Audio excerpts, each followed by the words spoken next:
আল্লাহর কাছে চাইতে হবে রাসূলের উসিলা করে, নামাজের উসিলা করে, রোজার উসিলা করে, ভালো কাজগুলোর উসিলা করে, ইবাদতের উসিলা করে। কারণ আমাদের জবান নাপাক।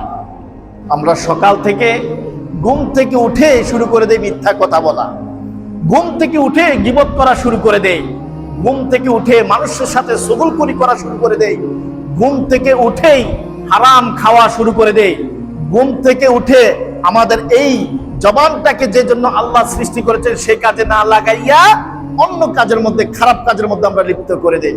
এর জন্য আমাদের জবান কবুল হতেও পারে, নাও হতে পারে।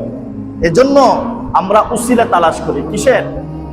এজন্য আল্লাহ তাআলা বলেছে তাকু, তোমরা অন্বেষণ করো, তোমরা চাও, তোমরা তালাশ করো, ইলাইহিল উসিলা, উসিলা তালাশ করো, উসিলা দিয়ে আমার আল্লাহর কাছে চাও।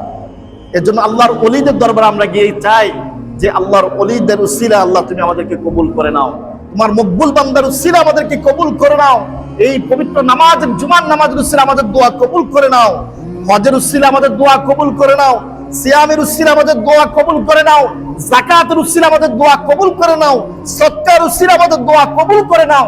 কেন? কারণ এগুলো হচ্ছে আল্লাহর পক্ষ থেকে আমাদের জন্য নিয়ামত। আল্লাহর পক্ষ থেকে আমাদের জন্য কি নিয়ামত? নামাজটা কি আমাদের জন্য নিয়ামত না?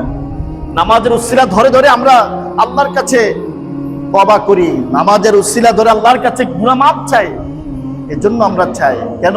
ওয়াস্তাঈনু বিস-সাবরি ওয়াস-সালাহ, নাও ধৈর্য এবং নামাজের মাধ্যমে তোমরা আমার আল্লাহর কাছে প্রার্থনা করো, আমার কাছে প্রার্থনা করো। আল্লাহ বলেছেন ওয়াস্তাঈনু বিস-সাবরি ওয়াস-সালাহ।